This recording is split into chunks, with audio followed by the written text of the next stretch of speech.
I've been going on a strange binge recently. I've been juggling a handful of Souls games over the past couple of months, especially since now I have finished my collection by reuniting with Elden Ring. As of right now, I've been jumping between Dark Souls 2, Dark Souls 3, Bloodborne, and Elden Ring. I've been enjoying most of my time in general, even with Dark Souls 2, and I think this series has been the most consistently solid one that I've ever played. And especially now, I respect the actual catalyst for this franchise, Demon Souls. I will say that I haven't gotten back to this game since I beat it, though I did think about it. Then this video came on my feed, and I couldn't ignore it. Will I be critical? Will I be soft? Let's find out as I comb through Radikosker's 27-minute video on why the Demon Souls remake is inferior, apparently. I don't like the Demon Souls remake. I think that it's inferior to the original in every way other than graphics. I think the atmosphere is worse. I think the art direction is much diminished. I think many of the changes to the music and to the enemy design misunderstand their purpose in the original. And as a result, the remake fails to capture many of the things that made Demon Souls good in the first place. So yes, it seems as though this review is going for more of an artistic lens, but this statement is too general about what is good.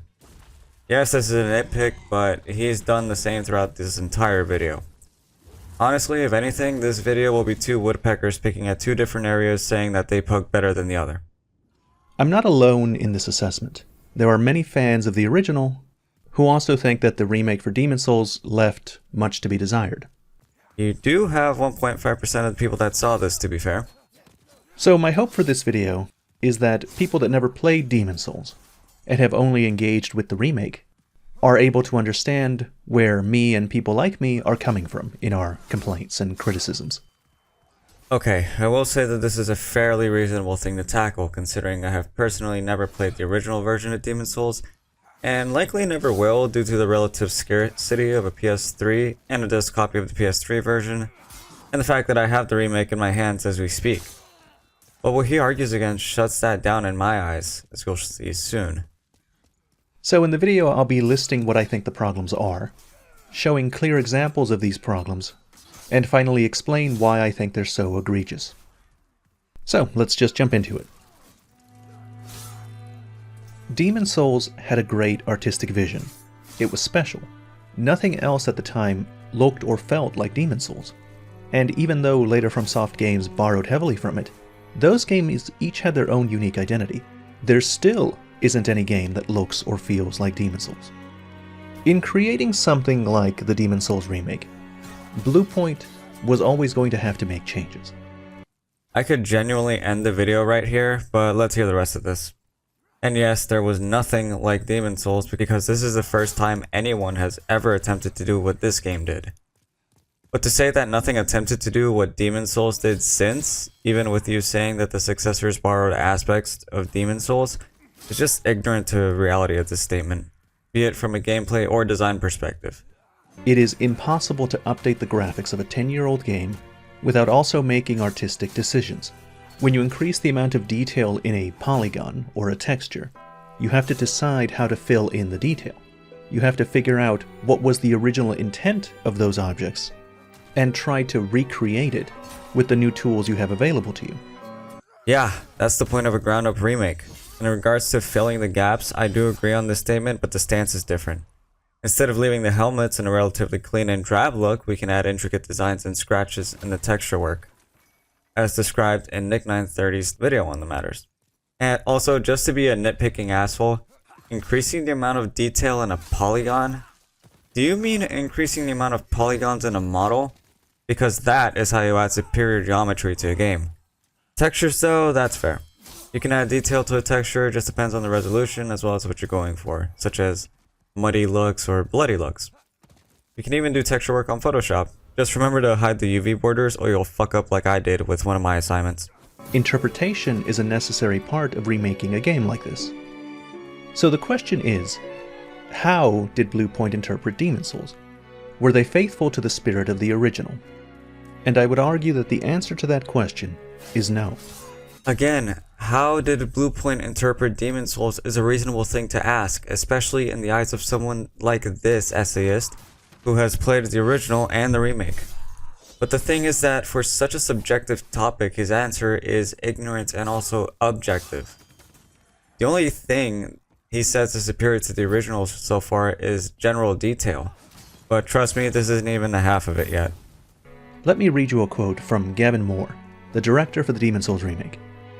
He was asked if the remake was staying true to the original vision. This is his reply. Quote, "When we're doing a remake, we identify what the core is of the game, what is the most important to that game.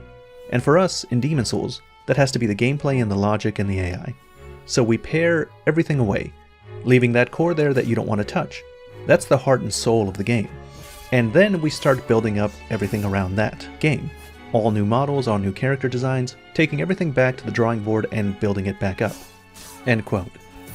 Now I think, at first glance, this sounds perfectly reasonable. And in fact, it might be the right way to do a remake, if they weren't remaking a Souls game specifically. You swamp school dropout! Of course it was the right mindset, especially for a Souls game. The cornerstone of the entirety of the Soulsborne franchise is difficulty, which is directly tied to gameplay and enemy AI. Even Hidetaka Miyazaki agrees with this sentiment, stating that graphics aren't a priority. So yes, focusing on gameplay first, then building everything from the ground up, especially for a game that says the gameplay is one-to-one to the original, was the right call by a team at Bluepoint. Souls games are more than just their mechanics. The art, the enemy design, and the atmosphere of Demon's Souls are not things that exist outside its core. They're not something you can just strip away and replace with something else. Let me explain what I mean. In Elden Ring you have Stormveil Castle. Stormveil is a reflection of the theme of Godric the Golden, its boss. The castle itself is a pragmatic, defensible fortress, or at least it was at one point. The castle now bears a golden filigree, which was added to the pre-existing, more practical fortress. Despite this, much of the castle lays in ruins, and a mysterious curse eats away at it from below. This perfectly reflects the decadence and degradation of Godric's golden lineage. The golden lineage is the line of Godfrey, the first Elden Lord. Godfrey himself was a warrior, known as the Lord of the Battlefield. His strength warranted his crown.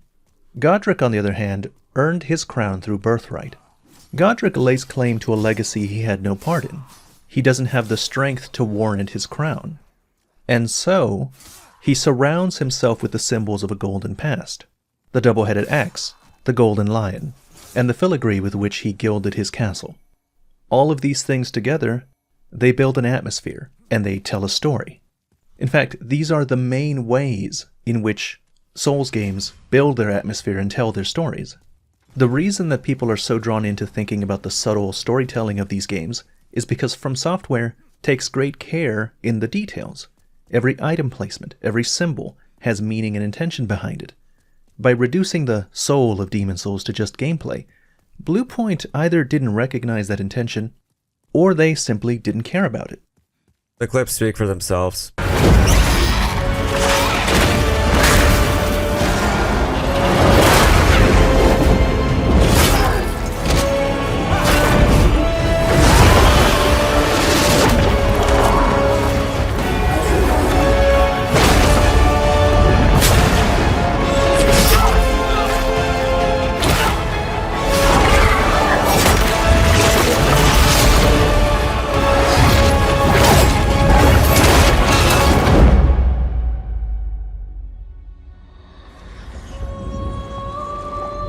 I shall await thy return, Slayer of Demons.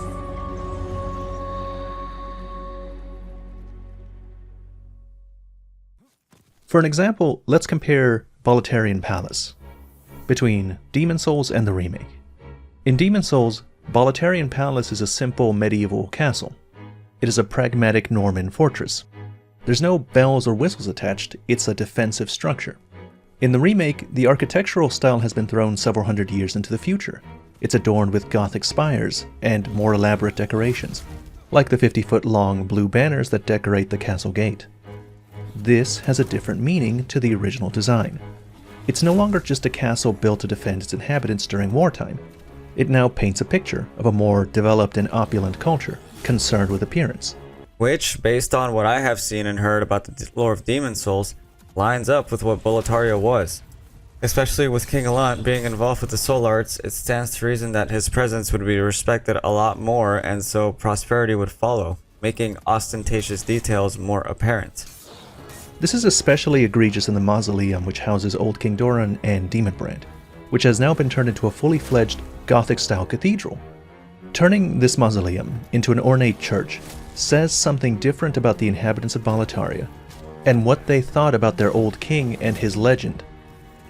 The worst offense in Boletarian Palace is the incredible amount of plant overgrowth added in the remake.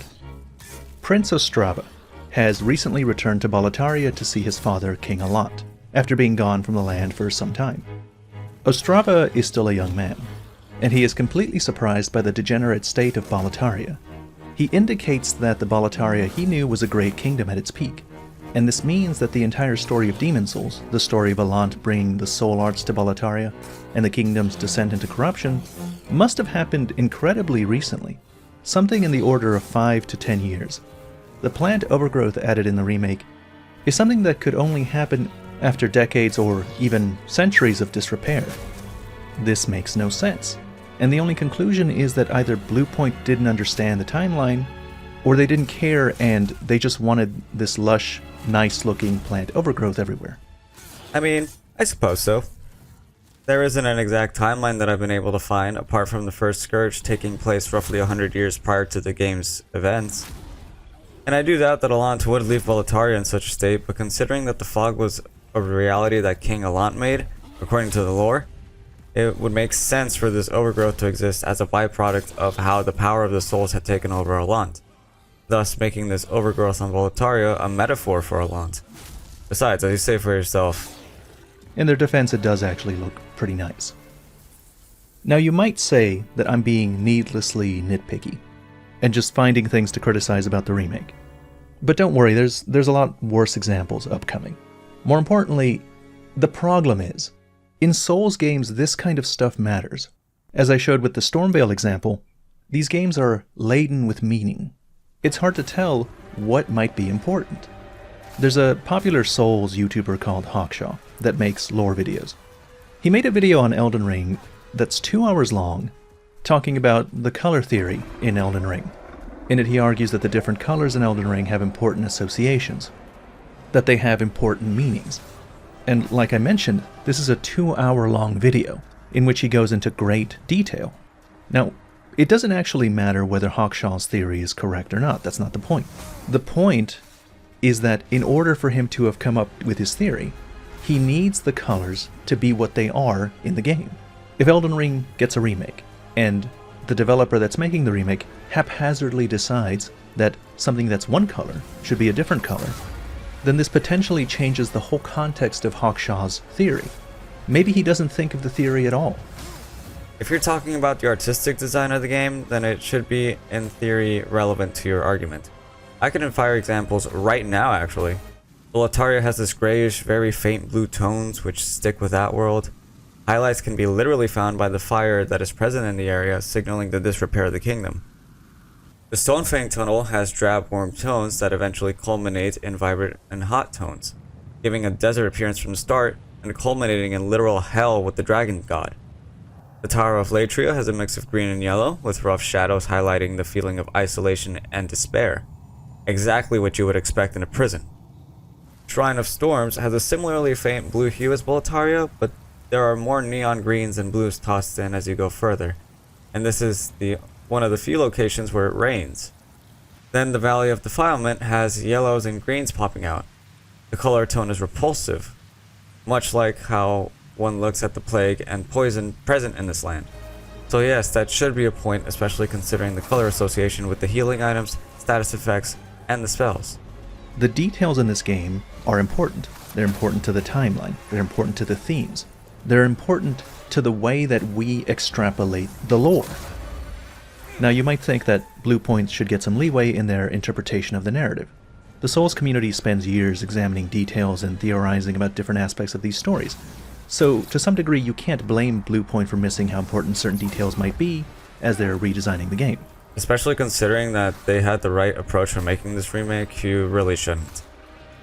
But the thing is, you wouldn't need to deeply understand the story or the lore or care about any of that if you approached this project with humility and tried to stick closely to the original designs.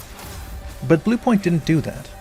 I wish I could see a reasonable way. They apparently didn't, but his following example was so ridiculous I probably could have broken my phone with the grip strength I had pent up. In several places, they deliberately chose to depart from the original designs and introduce their own ideas without carefully considering whether those changes made sense. Take for example the mausoleum of Old King Doran. The statue inside the mausoleum has been changed from a crazy anime warrior with flowing hair to a generic knight guy. This was not interpretation.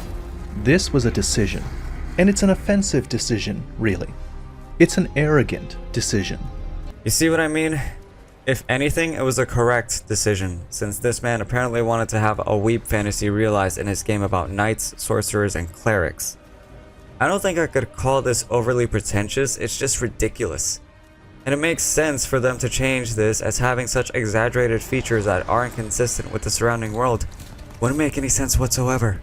This is a clear example of Bluepoint thinking that they know better than Miyazaki.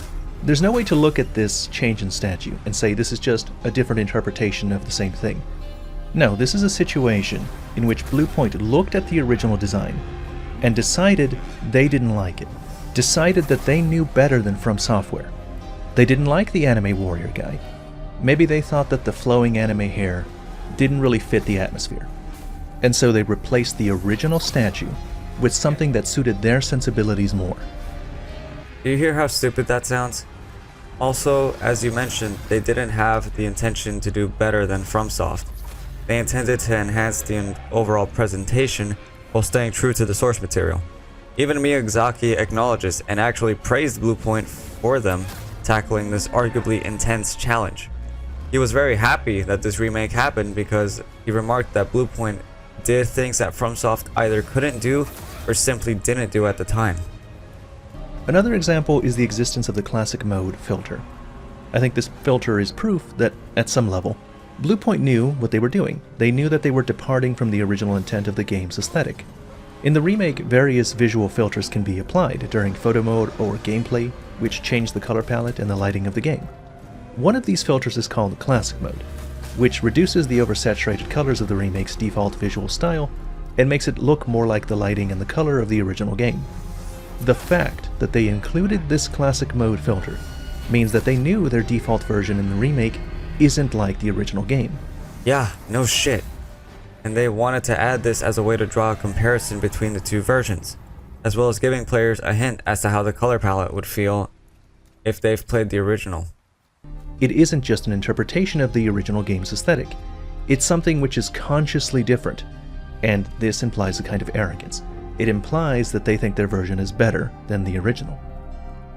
I would love to see how he felt about Dead Space and Resident Evil 4 remakes, because they follow a similar path to Demon's Souls, only they tweaked multiple aspects of the original and thus created an experience that was new yet familiar. But that's a discussion for another time. To describe their approach and decisions as arrogant is a disservice to their intentions and results. Let me read you another quote from Gavin Moore about the remake. Quote, "Doing a remake, the thing for us is, you have to remember that way you played the game 11 years ago is not the way you imagine the game. You imagine it completely different. So when you think back to how you beat the Tower Knight, for instance, how epic that battle was, how amazing the music was. But if you went back to it today, yeah, it's still an incredible game, but it's probably not what your imagination remembers. And that's what we had to do. We had to basically create the game in a way that players of the original PlayStation 3 version imagined it to be." End quote. Moore coming again with an incredibly valid point in the approach for this remake because it's damn true. Can you imagine how old games such as Devil May Cry, the original Spider-Man 2, and Half-Life were? How do you think they compare when you actually return to these games? They would more than likely be lower in expectations than what you remember, hence Bluepoint emphasizing as much as they could, including the art style, music, effects, animations, and much more. I find this quote extremely condescending. Gavin is saying that people who love the original Demon's Souls are looking at the past with rose-tinted glasses. That fans of the original game imagine it to be better than it was. Essentially, that we're wrong for liking it as much as we do. He isn't saying that outright. It's a discussion of expectation versus reality, which can be tied to nostalgia.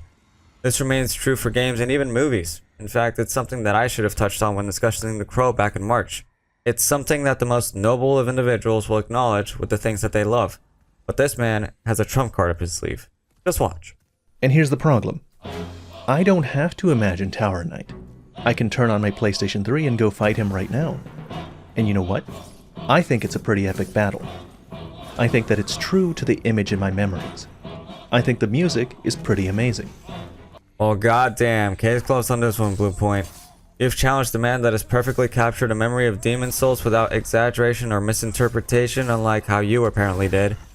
But hold on, there's more. What Gavin's quote reveals is that when he went back and played Demon Souls, he didn't like it. He wasn't a fan, and he wanted to improve it. Last I checked, games were a collaborative effort between artists, musicians, actors, directors, producers, and publishers. And Sony themselves would have to give the green light to Bluepoint, which I imagine was not surprising given both the demand for a remake and the success of Bluepoint's remake for the Shadow of the Colossus. Well, let's take a look at how it was improved. There are two significant changes in the remake for the Tower Knight battle. The music. Just to touch on the music briefly for the whole game, not just Tower Knight, it's fantastic in the remake. Superior even to the original.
The only track where I say the original is comfortably on par with the remake is Return to Slumber, which can be argued is more fitting for the end considering the name of the track. The remake has a more climactic end to the track, which admittedly makes me go both ways, but I still like the track in the remake. I still think it's great. And the design of the Fat Official. In the original game, the Fat Officials oversee the people of Boletaria and Stonefang. Their rich gold and black clothing and obese figure indicates their high position. They're the right-hand men of Alant. They are responsible for the corruption of Boletaria. Their most distinctive feature is the enormous grin they wear on their face. It isn't clear whether this is actually a face or a mask which has been turned into a face, but the expression is one of pure evil. It's the expression of someone who delights in the suffering of others, a disturbed, sadistic mind. Every time they see you, they produce a distinctive laugh, which sounds like they can't hold back their joy at the prospect of causing you harm. The point of the Tower Knight cutscene is to make you really hate this guy. That's it? Not the fact that you need to defeat another Guardian of Boletaria? Not the fact that it's a difficult barrier that you need to surpass to continue forward? No, the entire point was for you to hate a fat, corrupt, wretched official of a kingdom. The whole battle is a setup. You walk in and you see this enormous knight that seems ridiculous to even consider fighting in single combat. And then you see the fat official behind him, signal a bunch of archers on the walls. And then he starts laughing at you. He's laughing at your misfortune. He's laughing at how he's tricked you with this ambush, and now you're gonna die. In the next level, you can see his sadistic sense of humor once again, when he laughs at his own soldier getting impaled by the closing gate. Finally, you reach the boss room and he's there. It feels like you're finally gonna get your revenge on this guy. Your catharsis is right there. And then suddenly the penetrator impales him, robbing you of your revenge and subverting your expectations. The design of the fat official his creepy, inhuman grinning face and his opulent figure and clothing, is an important part of communicating how the game wants you to feel about this guy. Changing his design also changes the way you feel about him. I will not deny the points that have been made towards the character of the Fat Official. I do believe that he is a sadistic entity in the world of Demon Souls, and it was somewhat subversive for him to die at the hands of the Penetrator. But all of this implies that the Fat Official was this grand obstacle that the player needed to kill, as grand as the Dragon God himself, which he absolutely is not. So the emphasis towards him just doesn't make too much sense. In the remake, the Fat Officials just look gross. They have a normal human face rather than a shiny black mask, which instead of grinning with sadistic pleasure, looks angry or pained. They're also covered with boils on their faces and their stomachs, and their gut sticks out, giving them a slovenly appearance. This redesign for the Fat Official changes everything. It changes the whole context of their character. The reason the Fat Officials were fat wasn't because they were disgusting slobs. It was because they were exploiting Boletaria and its people, and they were getting rich and fat off the spoils. It wasn't a representation of slovenliness, it was a representation of greed and the desire for power. But more than that, the boils and the pained human expression of the new design make the Fat Officials look more like a victim rather than a perpetrator. The new design paints them as men who have been afflicted by the horrible conditions of Boletaria, rather than the men who caused the horrible conditions of Boletaria. This changes the tone of the Fat Officials, and the emotional effect of the cutscene that introduces the Tower Knight. I beg to differ on all fronts here. The Fat Official was merely a way to subvert expectations and make the appearance of the Tower Knight much more impressive, based on scale and assumed power. The human-esque face allows for more expressive character, and the initially angry expression makes unsuspecting viewers think that they are indeed officials actually protecting Boletaria. To challenge the point of the reflective faces in the original, there was genuinely no place for that, and it wouldn't work in the context of the world. The slobby look actually adds to the role of the officials as a metaphor for the gluttony that comes with power. And finally, the blisters and boils strewn throughout the faces, that can be seen as them being victims, yes, but victims of themselves. They are the reason for their sickness, and yet they disregard it as a mere flesh wound. They indulge in the things that are destroying them. Several other redesigns show the same tendency towards making things look disgusting. The design of the original Vanguard was eccentric, and even somewhat comical in appearance. In the remake, he's more of a generic demon. In addition, he has this human-colored flesh, and his skin is decaying and afflicted with boils, similar to the Fat Officials. In the original, he looked like a dumb brute. In the remake, he looks like a disgusting monster. This is where I was laughing inside, because the man unintentionally proved that the remake did better than the original with the Vanguard demon. Describing it as a dumb brute in the original does not help at all with your arguments. He looks like a steroid-induced orc if anything. And I'm pretty sure he has features that are in check with typical demons in both versions, such as horns, leathery skin, and glowing eyes. Also, what boils are you talking about here? If you're referring to the body physics, then sure, but the physics add to the emphasis of the scale of Vanguard Demon. So yes, I prefer the disgusting monster look over the dumb brute look. The Adjudicator's redesign is even more stark. If there's one thing anyone remembers from the original Adjudicator boss fight, it's sticking your face up close to his rubbery golden yellow body. He looks like a balloon or a sandbag, and despite having arms and legs, he looks distinctly inhuman. So why would you make his skin look realistic and add giant floppy breasts? What exactly is gained from this change? He's not even yellow anymore, he's just another disgusting fleshy slob, like the Fat Officials and the Vanguard. Okay, I will give him a point here because the design of the Adjudicator in the original, which he fails to show by the way, is more visually distinct than at least the Vanguard Demon. And even then, there are still a few distinct features present in the Adjudicator, such as the tongue and the bird being the controlling force and therefore a weak spot for the boss fight. But don't mistake me giving you this point as me throwing the white flag, because I'm not. I'm at least acknowledging that there is common ground here. These changes don't just affect the individual bosses, they affect the tone of the game. In the Design Works interview for Dark Souls 1, Miyazaki was asked if there was anything he tried to avoid in his design. He replied, "You may not believe me, but I always tried to maintain a certain level of refinement and elegance in all designs. I often told the artists that muddy or messy is definitely not good. I think this carries through the entire game. If you asked me to describe what this elegance is, well, I think you would have to look at the designs and judge for yourselves. But it really is one of the most important factors in everything I oversee. The Fat Official, Vanguard, and Adjudicator redesigns lack the quality that Miyazaki is talking about. They're just gross, on a visceral level. They're gross for the sake of being gross, which makes them less interesting. If you want to talk about mobs like that, look at the Witch of Hemwick and the one reborn from Bloodborne, or the Curse Rod of Greatwood from Dark Souls 3. Even then, they have more than just aesthetic being there for the sake of aesthetic. They also help emphasize the tone of the game as well, which remains consistent to the overall experience and this series in general. But it also makes the game as a whole less beautiful. Demon Souls is in some ways the most overtly disturbing world that Miyazaki has produced. Dude, have you not played Bloodborne?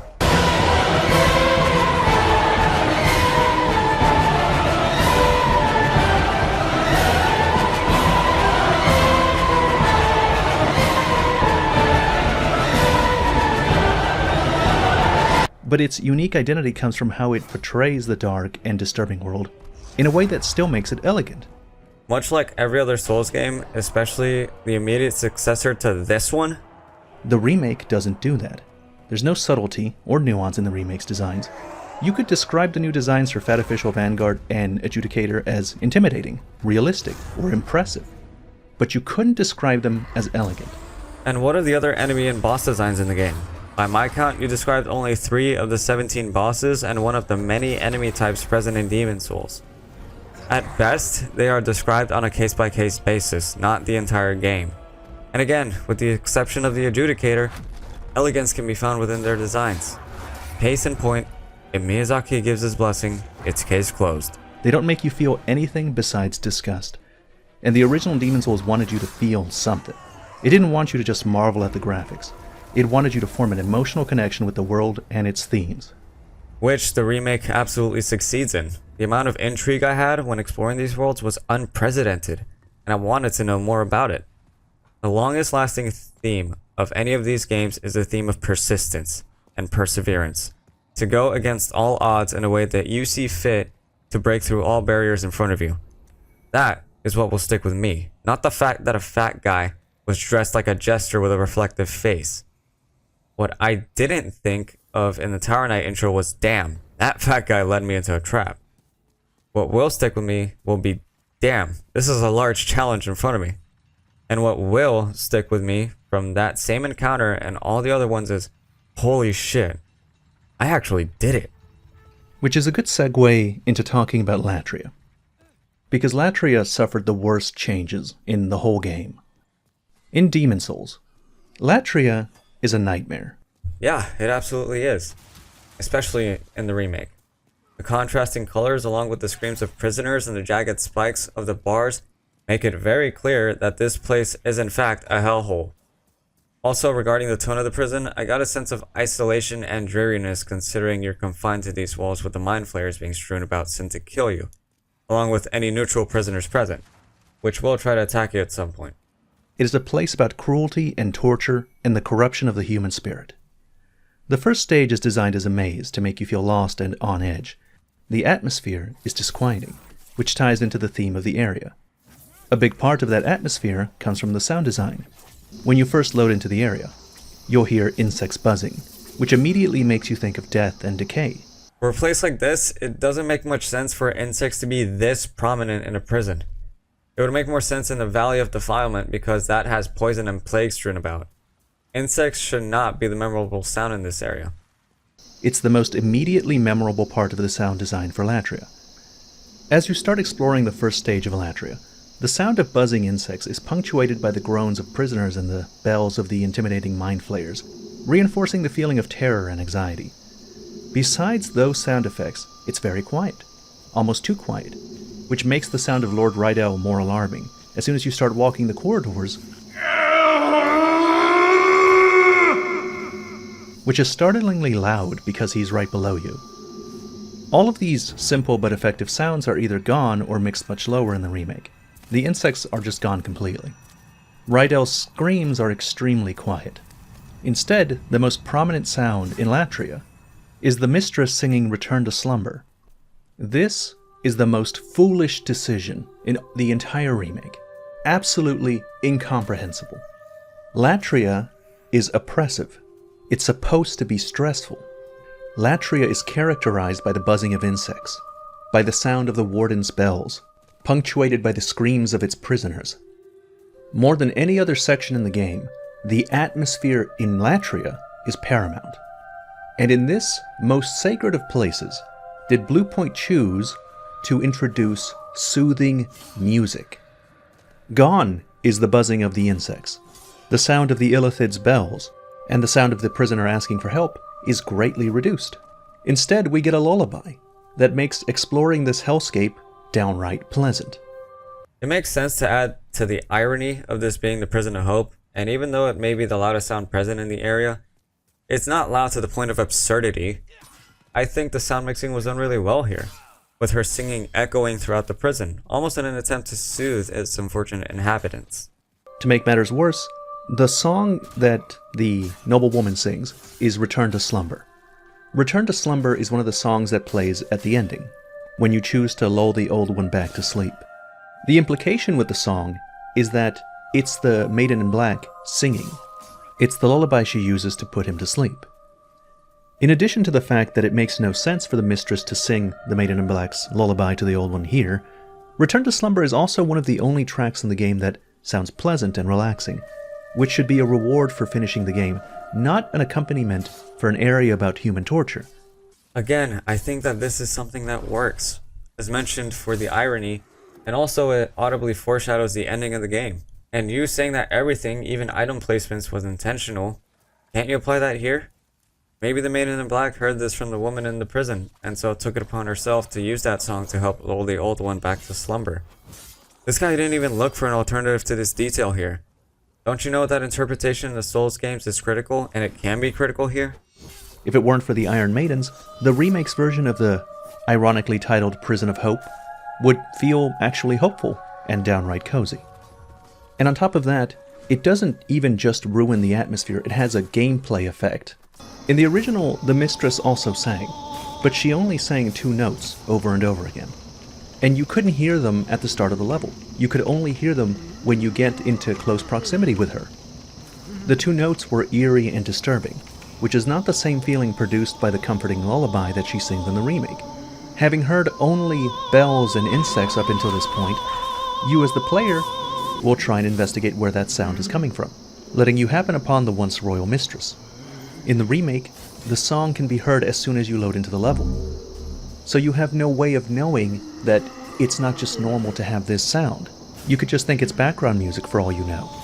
So apart from changing the atmosphere, the remake also negatively affects the gameplay, because it reduces the likelihood that players will happen upon the mistress. Last I checked, the physics of sound still exists in this game, so I'm pretty sure the likelihood of her being found is about the same. This isn't as big of a gameplay alteration as you might think. And to go with the note of her being background music, did you ever think that she's trying to reach every prisoner in this hellhole to calm them from their perpetual confinement? Hearing the music, even from the start, is not only mildly soothing given the circumstances, but also displays her effort in relaxing the prisoners. Also, don't exaggerate, it's only her vocals from the song being present. The instrumentals are reserved for the ending, which supports the foreshadowing from earlier. Finally, the boss at the end of Latria's first stage is the Fool's Idol. And once again, Bluepoint completely misses the point. When the old monk returned to Latria, garbed in a strange yellow robe, with demons in tow, he supplanted his Ivory Queen and set up the Fool's Idol in her place, to trick the prisoners into a false hope which he could draw upon as a source of demonic power. For this story to make sense, the Fool's Idol has to look like something that would inspire hope, something which people could believe was actually the Ivory Queen. In Demon Souls, she looks pale and regal, a precursor to Queen Renala's design in Elden Ring. The church is bathed in golden light, which reinforces the idea that on the surface, at least, this place and the false queen look sacred.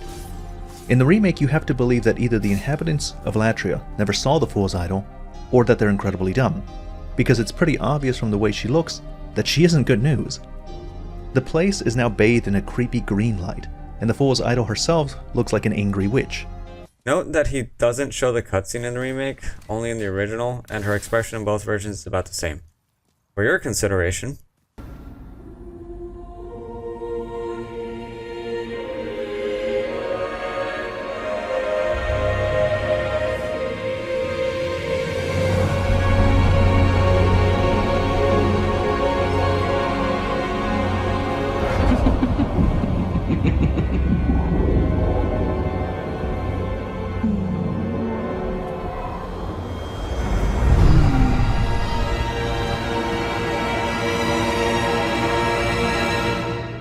and yes, she doesn't completely have to look like a divine entity, especially after anyone unfortunate enough to enter the church gets their fate sealed from the fog. I see her as this game's equivalent of the mermaid in seafaring folklore. Her initial looks are the bait, her true form is the big fish. Wouldn't her entrance in the arena be a diffuser of sorts to anyone thinking of fighting? Something more like Kali the Destroyer from Hindu mythology, rather than the benevolent savior she's supposed to look like. In fact, I'm convinced that Kali is the inspiration for the Fool's Idol. Bluepoint saw that she has 4 arms, and she's like, well, Kali right there, let's use that as our model for the Fool's Idol. Which is infuriating. Man has me browsing the internet to learn about Kali and karma. If we're going to talk about the Fool's Idol and Kali and remain ignorant to what Kali actually represents, then allow me to balance things out here. Kali is a destroyer. That remains true. But have you read into the meaning of the hands that she has?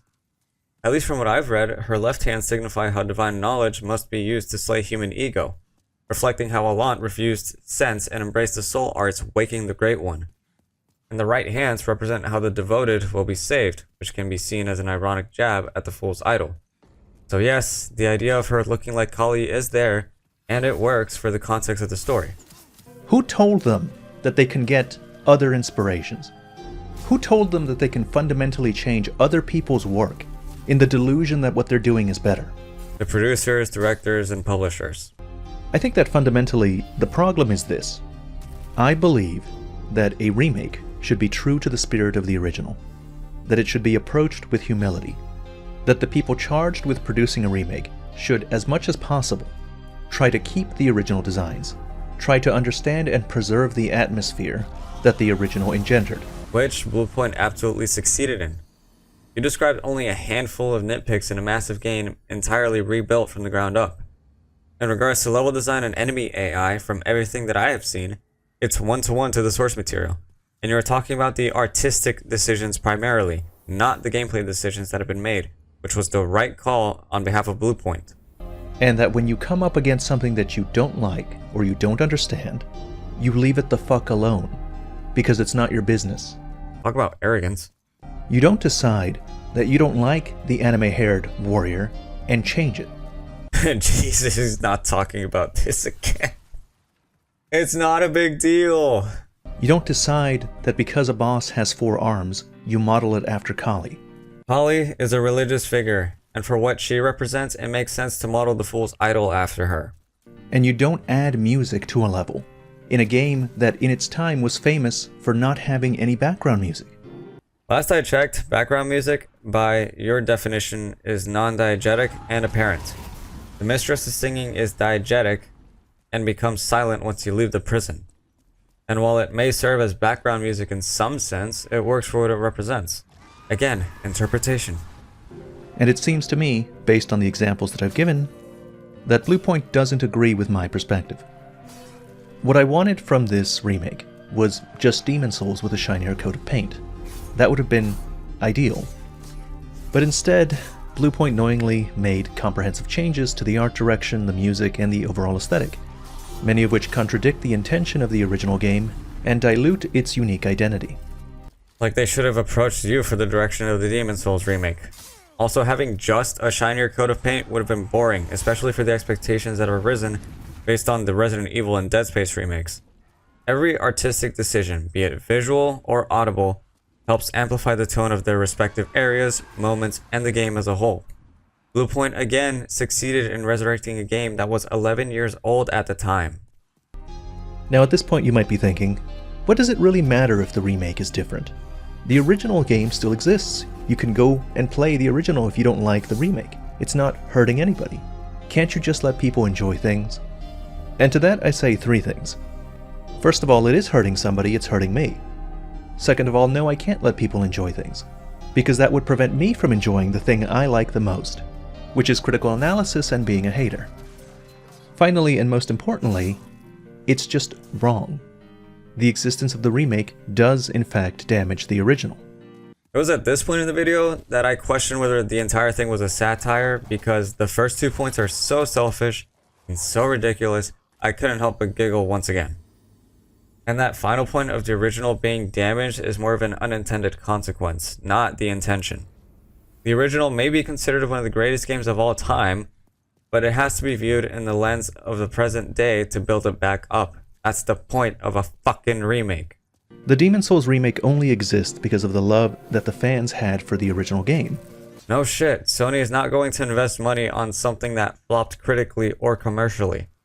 And it wasn't just the fans that are to be credited. Critics praising the game also contributed to the game's success, as well as you mentioned before, FromSoft. They're the ones that are the reason for this to exist in the first place, and they are credited in the remake's production. And the existence of the remake reduces greatly the probability that the original will ever get ported to new systems, and much less get a remaster. This is again assuming that by today's standards, the original Demon's Souls was perfect, which it wasn't. And this argument is only based on subjective matters. Besides, could you imagine how underwhelming it would be to only get a port or a straight remaster in a similar style of Dark Souls in today's time? Or even much further in the future? It would be too late for that to happen, and a full remake would be necessary to bring this game A, back to audiences, and B, accessible to new audiences. But to play devil's advocate once again, had Demon's Souls not been a console exclusive and at least been ported to PC, I see it as being an argument for the original to be ported as a form of accessibility for devices with lower specs to what is expected for the remake. Much how I think The Last of Us should have been handled. But that's not what's being argued here. Bluepoint's remake doesn't preserve Demon's Souls. It parasitizes Demon's Souls and preserves itself. It feeds off the quality of Demon's Souls, and harms the chances we'll ever get the original to see the light of day. To be fair, I am hoping for the original Assassin's Creed to be on disc for PS4. But the metaphor being used here is such a disservice to what is being accomplished. What has been accomplished. Yes, physically and software-wise, the two versions are different on paper. But this is more like a phoenix rising from the ashes to grace us with an experience that few have known, and many have yet to know about. Finally, I'd like to make one more point. Even if you disagree with me, and think that the remake is superior to the original, I hope that you at least understand where I'm coming from. I think that video games are art. The remake was an opportunity to have people experience a game that they missed out on. It was an opportunity for people to experience Miyazaki's seminal work. Demon's Souls is the first Souls game, the progenitor of Dark Souls, and as a result, the origin of all Souls-likes. It is unique even among other Souls games, and that uniqueness is what I was hoping people would experience with the coming of this remake. And it is my belief that the remake did not preserve that uniqueness, and thus can't deliver it to others.